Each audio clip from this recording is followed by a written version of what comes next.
Salut à tous, les explorateurs de l'étrange et les chasseurs de mystères.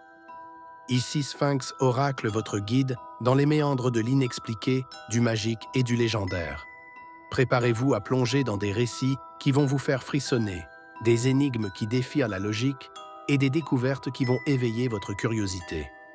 Alors, attachez vos ceintures, allumez vos notifications et c'est parti pour l'aventure. Depuis l'aube des temps, l'humanité a cherché à posséder l'impossible.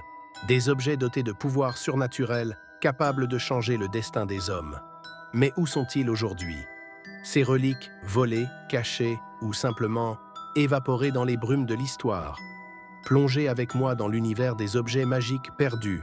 Excalibur, l'épée du roi Arthur, forgée par les fées et capable de trancher l'acier comme le mensonge. Selon la légende, elle fut rendue au lac de la Dame du Lac après la mort d'Arthur. Mais aucun plongeur, aucun sonar n'a jamais localisé son refuge aquatique. Et si elle attendait toujours son proche porteur? Symbole ultime de l'alchimie, la pierre philosophale promettait l'immortalité et la transformation du plomb en or. Nicolas Flamel, l'alchimiste maudit, aurait été son dernier gardien. Mais depuis sa mort, la pierre a disparu. Certains pensent qu'elle est enfouie sous Paris, d'autres qu'elle a été réduite en poussière, ou qu'elle existe encore dans les mains d'un initié. L'Arche d'Alliance, coffre sacré contenant les tables de la loi, capable de réduire en cendres quiconque l'approche sans respect. Volée par les Babyloniens, cachée par les Templiers ou enterrée en Éthiopie, son sort reste l'un des plus grands secrets de l'histoire. Même Hitler la chercha en vain. Et si elle dormait sous le mont du Temple, à Jérusalem? Les 13 crânes de cristal, sculptés il y a des millénaires, contiendraient la sagesse des anciennes civilisations. Selon la prophétie, réunis, ils pourraient sauver l'humanité.